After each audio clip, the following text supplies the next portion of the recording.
വേദമന്ത്ര YouTube ചാനലിലേക്ക് എല്ലാ മാന്യപ്രേക്ഷകർക്ക് സ്വാഗതം. ഞാൻ സത്യൻ മുളയങ്കുളത്ത്. വിഷ്ണുവാചാത്തനെ വെച്ച് പൂജിക്കുന്ന ഒരുപാട് ആളുകളുണ്ട്. അത് വളരെയധികം ആത്മാർത്ഥമായിട്ട് ആത്മീയമായിട്ട് ആചരിക്കുന്നവരുണ്ട്. ചിലർ ഭയപ്പാടോടുകൂടി ആചരിക്കുന്നുണ്ട്. ചാത്തൻ എന്ന് പറഞ്ഞാൽ അങ്ങനെ എന്നുള്ളതല്ലേ. എന്നെ പോലുള്ളവരൊക്കെ എന്ന് പറഞ്ഞാൽ ഞാനൊക്കെ വളരെ ചെറുപ്പത്തിൽ അച്ഛനൊക്കെ തുള്ളുന്ന സമയത്ത്, അതായത് ഞാൻ ഒരു 2-3 വയസ്സൊക്കെ നമുക്കൊരു ഓർമ്മ കിട്ടുക, 4 വയസ്സിൽ. അപ്പോൾ ആ സമയത്തൊക്കെ തുള്ളിയിട്ടും അങ്ങനെ ഇരിക്കുന്ന ഒരു ഇതിൽ അത്ര ചെറുപ്പത്തിൽ കണ്ടു വളർന്നിട്ടുള്ളതാണ്. അപ്പോൾ ഇതേപോലെ പല ആളുകളുണ്ടായിരിക്കാം. അപ്പോൾ അവർക്കൊന്നും ചാത്തൻ എന്ന് പറയുമ്പോൾ പെട്ടെന്ന് ചിലപ്പോൾ പേടിയുണ്ടാവില്ല. നമ്മുടെ ഒരു വീട്ടിലൊരു അംഗം പോലെയാണ് അവർക്ക് തോന്നാൻ ഉള്ള വഴിയുള്ളൂ. കാരണം അത്ര നേരത്തെ ചാത്തനുമായിട്ടുള്ളതായ ബന്ധങ്ങളുണ്ട് ചേച്ചിയിൽ. അപ്പോൾ ചിലവർക്കാണെങ്കിൽ ഇപ്പോൾ അടുത്ത് കൊണ്ടുവന്നിട്ടുള്ളൂ, അല്ലെങ്കിൽ ആരെങ്കിലുമൊക്കെ പഠിച്ച് തുള്ളക്കാരായി അങ്ങനെ ഇരിക്കുന്നവരൊക്കെ ആവും. അപ്പോൾ അവർക്ക് പ്രത്യേകിച്ച് എന്തായാലും അങ്ങനെ ഒരു ഭയപ്പാടോടുകൂടിയാവും പലരും കാണാം. അപ്പോൾ ഈ ചാത്തൻ സ്വാമീനെ വെച്ച് പൂജിക്കുക എന്ന് പറഞ്ഞാൽ വളരെ പണിപ്പെട്ട കാര്യമാണ്, എങ്കിലും വളരെ ലളിതമാണ്. കാരണം അദ്ദേഹത്തിന് കൃത്യമായിട്ടുള്ള ചിട്ടവട്ടത്തോട് കൂടിയിട്ട് ഇരുത്തിയില്ല എങ്കിൽ അത് പലർക്കും ദുരിതങ്ങളാണ് ഉണ്ടായിട്ടുള്ളത്. അദ്ദേഹത്തിന് ഫോട്ടോ വെച്ച് പൂജിക്കുന്ന പോലെയല്ല അദ്ദേഹത്തിൻ്റെ വിഗ്രഹം കൊണ്ടുവന്ന് കുടിവെച്ച് ആരാധിച്ച പ്രാണാജീവനൊക്കെ വരുത്തി ആചരിക്കുന്നത്. അപ്പം അതിൻ്റെ കൃത്യതയോടുകൂടി കൃത്യനിഷ്ഠയോടുകൂടി കാര്യങ്ങൾ ചെയ്തില്ലെങ്കിൽ സംഗതി അവതാളത്തിലാവും. അപ്പോൾ അതിൽ വിഷ്ണുമായിക്ക് പറ്റാത്ത കുറേ കാര്യങ്ങളുണ്ട്. അപ്പം അതിനൊക്കെ നമ്മൾ അദ്ദേഹത്തിന് അതിൽ നിന്നൊക്കെ ഒഴിച്ച് മാറ്റി നിർത്തുകയാണെങ്കിൽ വിഷയമല്ല. അപ്പോൾ ആ വീടിൻ്റെ അകത്ത് കൊണ്ടുവന്ന് അദ്ദേഹത്തിന് വേറെ സ്ഥലമില്ല. അപ്പോൾ അദ്ദേഹത്തിൻ്റെ ഇഷ്ടപ്രകാരം ഓരോരുത്തർക്കും നമുക്ക് ഒരു ക്ഷേത്രം പണിയുമ്പോഴോ അല്ലെങ്കിൽ മറ്റ് സംഗതികളൊക്കെ ഉണ്ടാകുമ്പോൾ അതിൻ്റെ നല്ല വശങ്ങൾ അല്ലെങ്കിൽ നല്ല കാര്യങ്ങൾ എല്ലാവരും നമ്മളത് അറിയുന്ന പോലെ, അല്ലെങ്കിൽ അതിന് എത്ര പൈസ ചിലവായാലും വേണ്ടി വളരെ ഭംഗിയായിട്ട് കൊണ്ടു നടക്കുന്നതൊക്കെ വിചാരിക്കും.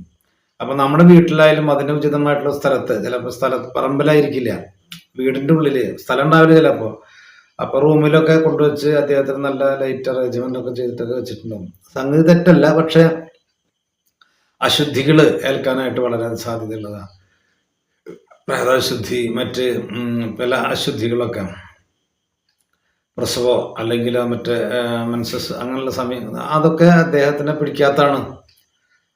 എന്നാൽ സ്ത്രീകൾ വിഷ്ണുവായനെ പൂജിക്കുന്നുണ്ട്, വിഷ്ണുവായനെ ആചരിക്കുന്നുണ്ട്.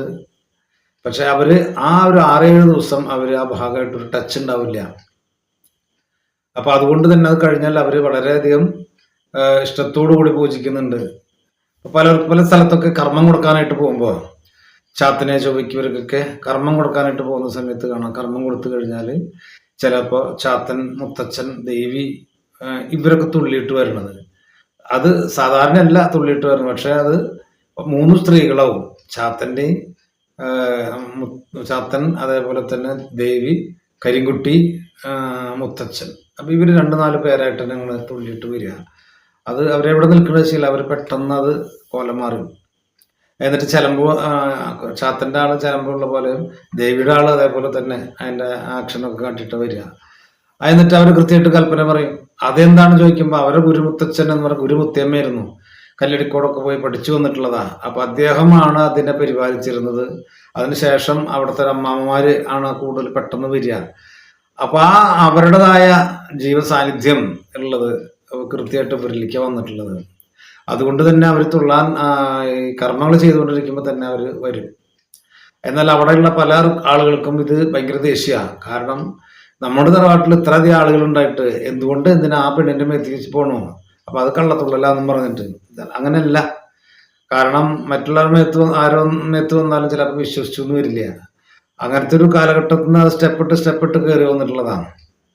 അപ്പോൾ പറഞ്ഞു വന്നത്, ചാത്തൻ അത് വളരെ ഇഷ്ടപ്പെട്ട ആട്ടാണ് പലരും കൊണ്ട് നടക്കുന്നത്. അപ്പോൾ ഇതിന് വീട്ടിൽ വെച്ച് ആരാധിക്കുമ്പോൾ ഒരു ഫോട്ടോ വയ്ക്കുകയാണെങ്കിൽ നമുക്ക് കുഴപ്പമില്ല, ഫോട്ടോ മുറ്റത്ത് ഇറയത്തൊക്കെ വെച്ച് നമുക്ക് പൂജിക്കാം. പക്ഷെ വിഗ്രഹമാകുമ്പോൾ അതിൻ്റെതായ രീതിയിൽ ശ്രദ്ധിച്ചില്ലെങ്കിൽ ബുദ്ധിമുട്ടുണ്ടാകാം. അപ്പോൾ ഈ ചാത്തനെ തുള്ളിക്കഴിഞ്ഞാൽ പറയുന്ന കുറച്ച് ഭാഷകളുണ്ട്. എല്ലാവരും പറയുമെന്ന് എനിക്കറിയില്ല. എൻ്റെ അച്ഛനൊക്കെ തുള്ളിയിരുന്ന സമയത്ത് അച്ഛൻ പറയുന്നത് കേട്ടിട്ടുള്ള ഓർമ്മയുണ്ട്. അച്ഛൻ പറയും, എൻ്റെ അച്ഛൻ പരമശിവൻ, അമ്മ പാർവതിയാ, കുടിൽ തൊട്ട് കൊട്ടാരം വരെയും കൊട്ടാരം തൊട്ട് കുടിൽ വരെയും വേല ചെയ്യുവാനും വെള്ളിപ്പുള്ളി വാങ്ങുവാനും എനിക്ക് എൻ്റെ അച്ഛൻ തന്നിരിക്കുന്ന തിരുവരാണ്. എനിക്ക് സത്യമില്ല, എനിക്ക് ന്യായമുള്ളൂ. ആരപേക്ഷിച്ചു അവിടെ ചെല്ലുക, വേല ചെയ്യുക, വെള്ളിപ്പുള്ളി വാങ്ങുക. കണ്ട, സത്യമില്ല. അയ്യോ ഒരു പാവാണ് കേട്ടാ, അവരെ ഇല്ലാത്തവരാണ് കേട്ടാ വിചാരിക്കില്ല. ആരപേക്ഷിച്ചു, ആർക്കെതിരെ അപേക്ഷിച്ചു, അത് ദേഹാനീതി നടപ്പിലാക്കും. അപ്പൊ അത് ആരാ പറയണ വെച്ചാൽ അദ്ദേഹം ചെയ്യും, എന്നാൽ നമുക്ക് സംരക്ഷിതാവും ചെയ്യും. അപ്പൊ അദ്ദേഹത്തിനെ വിശ്വസിച്ച് കഴിഞ്ഞാൽ ചതിക്കില്ല, അത് ആര് ചെയ്താലും ശരി. അപ്പൊ അങ്ങനെ ഈ വിഷമായ തുള്ളിക്കഴിഞ്ഞാൽ ഞാൻ പറഞ്ഞു, അതേപോലെ തന്നെ ഇടവും വലവും മുൻപും മുൻപും ഞങ്ങൾ കാത്തിരക്ഷിച്ചേരണ്ട്, നാഴിക്ക് തെണ്ടിച്ചാൽ 4 നാഴിക്ക് ഫലബോധ്യമാക്കി തരണ്ട് എന്ന് ഒരു വ്യക്തിയോട് പറയുമ്പോൾ അത് കൃത്യതയോട് കൂടിയിട്ടുള്ള കാര്യങ്ങളായിരിക്കും, അത് കൃത്യമാവും ചെയ്യും അവരുടെ ജീവിതത്തിൽ.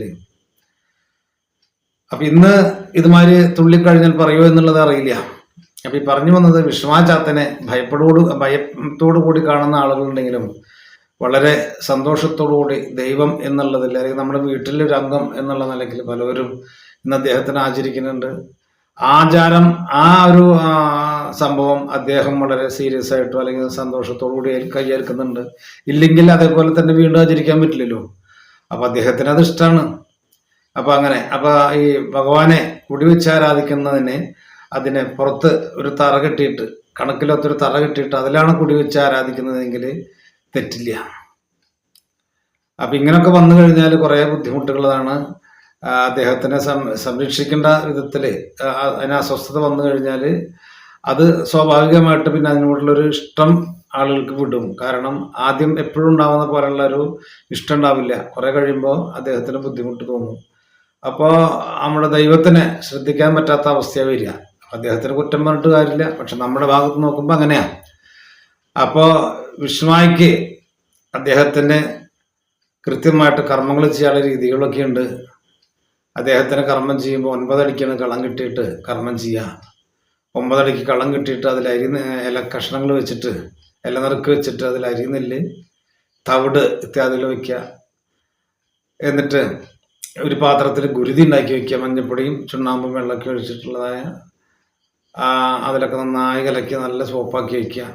അപ്പം അത് ഗുരുതി. അപ്പോൾ ആ ഗുരുതി, അതേപോലെ തന്നെ കള്ള്, അതേപോലെ വിഷ്ണുവായിക്ക് പൽമട്ട് കഴിഞ്ഞാൽ കോഴീനെ ഇറക്കണം, മാസത്തിലൊരിക്കൽ വർഷത്തിലൊരിക്കലോ. അപ്പം അങ്ങനെ അത് അറുത്ത് അദ്ദേഹത്തിന് അതൊക്കെ സമർപ്പിച്ച് കഴിഞ്ഞാൽ അതിനെടുത്ത് അത് നമ്മുടെ ദൈവത്തിന് വിഷ്ണുവായിക്ക് കഴിക്കാൻ പാകത്തിൽ അതിന് കറി വെച്ച് കൊണ്ടുവന്ന് അല്ലെങ്കിൽ നീതിക്കുകയാണ്, ആൾക്ക് നീതിക്കും. അപ്പൊ കോഴീനെ അറുത്താൽ മാത്രം പോരാ, ചോരയ്ക്ക് വലിയ പ്രാധാന്യമില്ല എങ്കിലും അത് കർമ്മം ചെയ്തു കഴിഞ്ഞാൽ ഈ ഇതുകൊണ്ട് കറി വെച്ചിട്ട് നേദിക്കും. അപ്പോഴാണ് അദ്ദേഹത്തിന് സന്തോഷമാവുക. അപ്പൊ ഇത്തരം ആളുകളുണ്ട് വെച്ചെങ്കിൽ, ചെയ്യാത്തവരുണ്ട് വെച്ചെങ്കിൽ അതുപോലെ ചെയ്യിക്കുക. വർഷത്തിലൊരിക്കൽ കർമ്മം ചെയ്യുക, നല്ല കർമ്മം ചെയ്യുക. ആ കർമ്മം ചെയ്തിട്ട് അതിൽ കോഴീനെ ഇറക്കുക, അങ്ങനെയൊക്കെ ചെയ്യുക. അപ്പൊ അതില് മാറ്റങ്ങൾ ചിലവർക്ക് ഉണ്ടായിരിക്കാം, അല്ലെ അതങ്ങനൊന്നുമില്ല, അത് വേണ്ട, അത് വീട്ടിൽ നിന്ന് ഒഴിവാക്കി വിടുക എന്നൊക്കെ പറയും. പക്ഷെ ഏത് തരത്തിൽ വീട്ടിൽ നിന്ന് ഒഴിവാക്കിയാലും അദ്ദേഹത്തിന്റെ ദുരിതങ്ങൾ അനുഭവിക്കും കാലം ആരാണ് വെച്ചെങ്കിൽ അവർക്ക് നല്ലൊരു സ്വസ്ഥതയോടുകൂടി ഇരിക്കാൻ പറ്റില്ല. കാരണം ഒന്നുകൂടി നമ്മൾ ഒരു ദേവനെ വെച്ചിരിക്കുന്നത് പൊതുവായിട്ടുള്ള സ്ഥലത്താവില്ല, ചിലപ്പോൾ എല്ലാവരും തറവാട്ട് ചേട്ടൻ അനിയൻ ഇവരോട് സംബന്ധിക്കുന്ന സ്ഥലത്തായും വെച്ചിരിക്കുക. അപ്പൊ അവിടെ എന്തെങ്കിലും ചില ഒരു അഭിപ്രായ വ്യത്യാസമോ മറ്റോ വന്നു കഴിഞ്ഞാല്, അഭിപ്രായ വ്യത്യാസം വന്നു കഴിഞ്ഞാല് വേറെ ആർക്കും അവിടെ കയറാൻ പറ്റില്ല. വേറെ ആർക്കും കയറാൻ പറ്റാണ്ടാവുമ്പോ ഇദ്ദേഹത്തിനെ സംരക്ഷിക്കാനും പറ്റില്ല. കാരണം എല്ലാ ചിട്ടവട്ടങ്ങളും വരുമ്പോൾ അദ്ദേഹത്തിന് മുഴുവൻ ആശ്രയിക്കാനായിട്ട് പറ്റില്ല. എന്നാൽ മറ്റുള്ളവര് ചില അഭിപ്രായ വ്യത്യാസങ്ങളോടുകൂടി പിരിഞ്ഞു പോകുമ്പോൾ അവർക്ക് ഇതിനോട് സഹകരിക്കാനും തോന്നില്ല. അപ്പൊ അങ്ങനെ വരുമ്പോൾ രണ്ടായാലും ശരി വിഷ്ണുവായുടെ ആ ക്ഷീണങ്ങളുണ്ടാകും, അദ്ദേഹത്തിന്റെ ദുരിതങ്ങളുണ്ടാകും. തറകളിൽ കുടിവെച്ചിരിക്കുന്ന ആ ദൈവത്തിനെ കൃത്യതയോടുകൂടി പരിപാലിച്ചില്ലെങ്കിൽ അത് വിഷമത്തില വരിക. കാരണം അശുദ്ധികൾ ഏൽക്കാനായിട്ടുള്ള സാധ്യത പറഞ്ഞു. ആ ശുദ്ധികൾ ഉണ്ടാകുമ്പോൾ ആ വീട്ടുകാർക്കൊക്കെ അനർത്ഥങ്ങളെ വരിക. അപ്പോൾ അശുദ്ധികളൊക്കെ ഉണ്ട് വെച്ചാൽ അതിനനുസരിച്ച് തന്നെ ശാരീരികമായിട്ടുള്ള കുറേ ബുദ്ധിമുട്ടുകൾ കാണിക്കും. അമ്പലത്തിലേക്ക് പോകാൻ തോന്നില്ല, അല്ലെങ്കിൽ അവരെ വിളക്ക് വയ്ക്കാൻ തോന്നില്ല, കൈയും കാലൊക്കെ ഭയങ്കര ചൊറിച്ചിൽ, അല്ലെങ്കിൽ ആ പ്രത്യേക ഒരു അസ്വസ്ഥത, പ്രത്യേകം ഒരു ഫീലാണ് ഉണ്ടാവുക. അപ്പം അങ്ങനെയൊക്കെ വന്നു കഴിഞ്ഞാൽ എന്താണ് ഏതാണ് നമുക്കത് അങ്ങനെ പതിവില്ലല്ലോ എന്നൊക്കെ വിചാരിക്കും. അപ്പം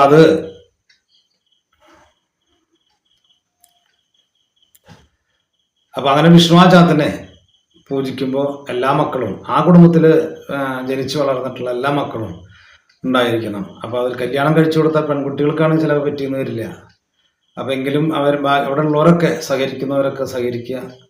വിഷ്ണുവാചാത്തന്, ധർമ്മദൈവാദികളായാലും ഗുരുമുത്തച്ഛനും എല്ലാവരെയും ആലോചിച്ചുകൊണ്ട് കൃത്യമായിട്ട് കർമ്മങ്ങൾ ചെയ്യുക. ഭഗവാന്റെ അനുഗ്രഹം എപ്പോഴും ഉണ്ടാവും. അപ്പം അതിൽ കർമ്മം ചെയ്യാമെന്ന് പറഞ്ഞിട്ട് ചെയ്യാനിരിക്കുമ്പോൾ ദുരിതങ്ങളുള്ളൂ. അത് ഏത് തരത്തിനാലും ശരി ചെയ്തു കഴിഞ്ഞില്ല, അതുകൊണ്ട് യാതൊരു വിഷമവുമില്ല, അദ്ദേഹത്തിന് ഇഷ്ടം ഉണ്ടാവുള്ളൂ. അപ്പം അങ്ങനെ സംഭവിക്കുന്ന ഒരുപാട് കാര്യങ്ങളൊക്കെ ഉണ്ട്. ചിലവരൊക്കെ ഇപ്പം ഈ കരിശക്തി മേടിച്ചുകൊണ്ട് വന്നിട്ട് പ്രത്യേകിച്ച് വല്ല കാര്യസാധ്യങ്ങൾക്കൊക്കെ ഉദ്ദേശിച്ചിട്ട് അവർ പോകുക. അപ്പോൾ അവർ പോകുമ്പോൾ അവരുടെ ദോഷങ്ങൾ തീർക്കുന്നതിനുപരി അവരുടെ കാര്യസാധ്യത്തിനൊരു പോംവഴി ചെയ്യുന്നതിനുപരി അവർക്ക് കരിശക്തിയെ കൊടുക്കുക. ഇത് കൊണ്ടുവച്ചൊരു 6 മാസം പൂജിച്ചോളൂ, അല്ലെങ്കിൽ ഇത്ര മാസം പൂജിച്ചോളൂ എന്നൊക്കെ പറഞ്ഞിട്ട്. അപ്പം അവരെ സംബന്ധിച്ച് അത് കൊണ്ടുവന്ന് വീട്ടിൽ വെച്ച് ആരാധിക്കാൻ തുടങ്ങിക്കഴിഞ്ഞാൽ കൃത്യമായിട്ട് അവിടെ അതിൻ്റെ ശക്തി ചൈതന്യങ്ങൾ ഉണ്ടായിരിക്കും. ഈ 6 മാസം കൊണ്ട് അദ്ദേഹം ഉദ്ദേശിച്ച കാര്യങ്ങൾ നടന്നില്ല വെച്ചെങ്കിൽ ഇതിനെ പൂജിക്കാതിരിക്കാനോ അല്ലെങ്കിൽ ഇവിടുന്ന് ഒഴിവാക്കാനോ അദ്ദേഹം തിടുക്കപ്പെടും. എന്നാൽ ചിലപ്പോൾ കൊടുത്ത ആ ക്ഷേത്രത്തിലേക്ക് ചിലപ്പോൾ ഇത് എത്തില്ല, വേറെ എവിടെയെങ്കിലും വെച്ച് കളയേ എന്തെങ്കിലുമൊക്കെ ചെയ്യും. അങ്ങനെയൊക്കെ സംഭവിക്കുമ്പോൾ പിന്നീട് ദുരിതങ്ങൾ ഉണ്ടാകുക.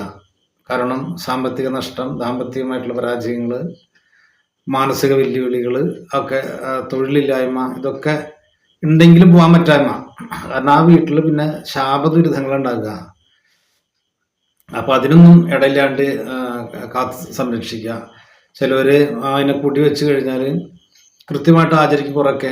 പിന്നെ അവിടെ നിന്ന് ആരെങ്കിലുമൊക്കെ അവരുടെ ബന്ധുമിത്രാദികൾ ഏതെങ്കിലും കാരണവശാൽ അവിടുന്ന് പോകേണ്ടി വരുമ്പോൾ ഒന്നാലും ചിലപ്പോൾ അവർ കൂടെ പോകുന്നവരുണ്ടാവും, അല്ലെങ്കിൽ സ്ഥലം ഒഴിവാക്കി പോകുന്നവരുണ്ടാവും. ഇവിടെ അധികം ആളുകളില്ല, നമ്മൾ ഏതായാലും വെച്ച് നമ്മൾ വരാനും പോകാനൊക്കെ ബുദ്ധിമുട്ടാണ്, ചിലപ്പോൾ വണ്ടി ഇങ്ങോട്ട് എത്തില്ല, അങ്ങനെയൊക്കെ വിചാരിക്കുന്നവരുണ്ടാവും. അപ്പം അങ്ങനെ പോകുമ്പോൾ സ്വാഭാവികമായിട്ട് ഇവർ വീട്ടിൽ വെച്ചിരുന്നതായ ഈ ശിലകൾ അല്ലെങ്കിൽ പ്രതിഷ്ഠകൾ അതിനെ നോക്കാൻ പറ്റാത്ത അവസ്ഥ വരുമ്പോൾ അവർ വിറ്റോർക്ക് അതാ ഇരിക്കുക, വിറ്റോർക്ക് കൂടുതൽ ബുദ്ധിമുട്ടുണ്ടാകും. അപ്പോൾ ഇവിടെ ഇത് വാങ്ങാൻ വന്നവർക്കും പ്രശ്നം ഉണ്ടാകുക. ധർമ്മദൈവങ്ങൾ ഉണ്ടായിരുന്നതാണ്, അത് ഏതാണ്ട് നശിച്ചമാര് കിടന്നിരുന്നതാണ്. പിന്നീട് അതിനെ ഉണർത്തി കൊണ്ടുവരുമ്പോൾ കൃത്യതയോടുകൂടി ആചരിച്ചില്ലെങ്കിൽ അത് പണി കിട്ടാവുന്ന അവസ്ഥയിലുണ്ടാകുക. അപ്പോൾ ആ രണ്ടും കഴിഞ്ഞ് മൂന്നാമത് തിരിച്ചു വരുമ്പോൾ വിഷ്ണുവായുടെ അനുഗ്രഹം തീർച്ചയായിട്ടുണ്ടാകും. അത് എല്ലാവരും അതിനനുസരിച്ച് പ്രാർത്ഥിക്കുക. അപ്പം അങ്ങനെ പ്രാർത്ഥിക്കുമ്പോൾ അതേപോലെ ആ കുടുംബത്തേക്ക് എന്ത് ദുരിതങ്ങളുണ്ടെങ്കിലും അതിനെ ആശ്വസിപ്പിക്കാനായിട്ട് അദ്ദേഹത്തിനെ കൊണ്ട് കഴിയും, വിഷ്ണുവായെ കൊണ്ട്.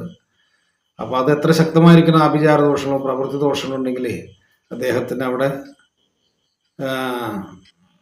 നിർത്തി എന്ത് ദോഷമുണ്ടെങ്കിലും അത് പ്രാർത്ഥനയിൽ കൂടി നമ്മളവിടെ ചെന്ന് അദ്ദേഹത്തിനോട് വളരെയധികം വിഷമത്തോടു കൂടി സങ്കടങ്ങൾ പറയുമ്പോൾ ഒരുപാട് വിഷമങ്ങളൊക്കെ തീർന്നു പോകേണ്ടതുണ്ടാവും.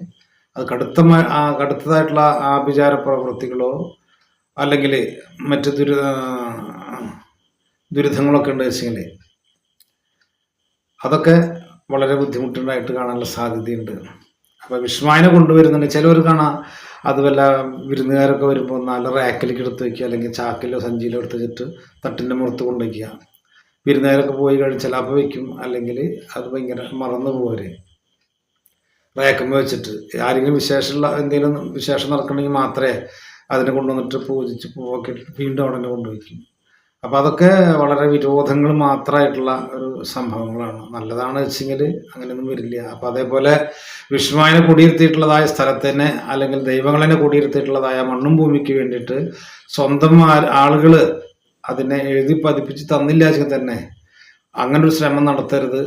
അത് ഈ പാവങ്ങളെ വെച്ച് മറ്റൊരു അങ്ങനെ ചെയ്യാൻ പാടില്ല. കാരണം ഇതിങ്ങോട്ട് വരാൻ പാടില്ല, ഇത് ഞങ്ങളുടെ മുറ്റാ, ഇത് ഞങ്ങളുടെ സ്ഥലം, ഇത് ഞങ്ങളുടെ മൂർത്തികളാണ്, അങ്ങനെ പറയുമ്പോൾ പിന്നെ എങ്ങനെ ചെല്ലുക? അവർക്ക് ആരാധിക്കാനായിട്ടുള്ളതായ എല്ലാ അറിവുണ്ട്. പക്ഷെ ഇങ്ങനെ ബുദ്ധിമുട്ടാകുമ്പോൾ ഞങ്ങളുടെ വീട്ടിലേക്ക് വരാൻ പാടില്ല, ഇത് ഞങ്ങളുടെ സ്ഥലമാണ്, നിങ്ങളുടെ സ്ഥലമല്ല, നിങ്ങളുടെ ഇഷ്ടം പോലെ നടക്കാൻ പറ്റില്ല, അങ്ങനെയുള്ള പല അഭിപ്രായങ്ങൾ വരുമ്പോൾ ആ സ്ഥലത്ത് എന്തായാലും ബുദ്ധിമുട്ടുണ്ടാകുക. അത് ദേവന്മാർക്കും ദേവനും ദേവിക്കും വിഷമകരം തോന്നുക. അപ്പം അത് വരുത്താതെ നല്ല സന്തോഷത്തോടു കൂടി അതിനെ പരിപാലിക്കുക. തട്ടിൻ്റെ മുകളിൽ, റാക്കിൻ്റെ മുകളിൽ, അടുപ്പിൻ്റെ അവിടെ കൊണ്ടുവയ്ക്കാണ്ടിരിക്കുക. എന്നിട്ട് അദ്ദേഹത്തിനെ പൂജിക്കുക.